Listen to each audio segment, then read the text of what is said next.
आपने 4 गाने को सही साबित कर दिया तो मैं राजनीति और संगीत से संन्यास ले लूंगा।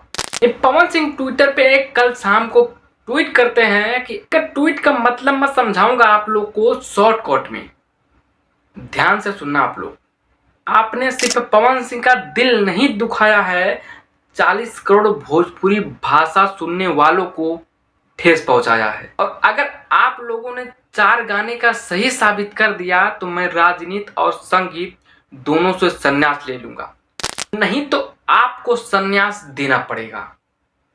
और नीचे बंगाल वाले गाने का पोस्टर लगाए हैं। पवन सिंह गीत और संगीत का सवाल है, अब दोनों सामने रख दिया है, दम है तो गाने को सही साबित करके दिखाओ। पूरी जिंदगी खत्म हो जाएगी तब भी साबित नहीं कर पाओगे गाने को, सही साबित तब भी नहीं कर पाओगे गानों की। दिमाग में गलतफहमी पाल रखे हो कि भोजपुरी मतलब अश्लील। जो ये बॉलीवुड के बड़े बड़े सिंगर और एक्टर हैं ना, ये भोजपुरी की इज्जत करते हैं, भोजपुरी भाषा पसंद करते हैं, समझे? जो पुराने एक्टर हैं, समझ गए? जो ये 2 कौड़ी के लोग हैं जो माल मतलब लड़की समझते हैं, जिसके बारे में ना पता हो उसको माल होल चोली चड्ढी उसको हर एक गाने में नजर आती है। चाहे इन लोगों को कितना भी समझा लो तो क्या, इस समझने वाली मशीन नहीं है। और पवन सिंह जब से राजनीति में घुसे हैं तब से और ज्यादा इनको गाना इनका उछाला गया था।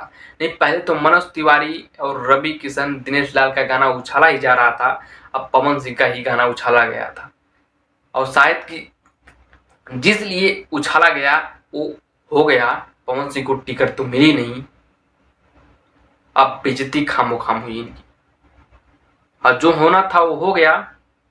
अब पवन सिंह चुनौती यानी कि जो दोनों चीज दांव पे लगा दिए हैं, अगर जिसको साबित करना है वो साबित करे, वो दोनों छोड़ने के लिए तैयार हैं। बट किसी की हिम्मत नहीं है जो गाने को सही साबित करके बता दे।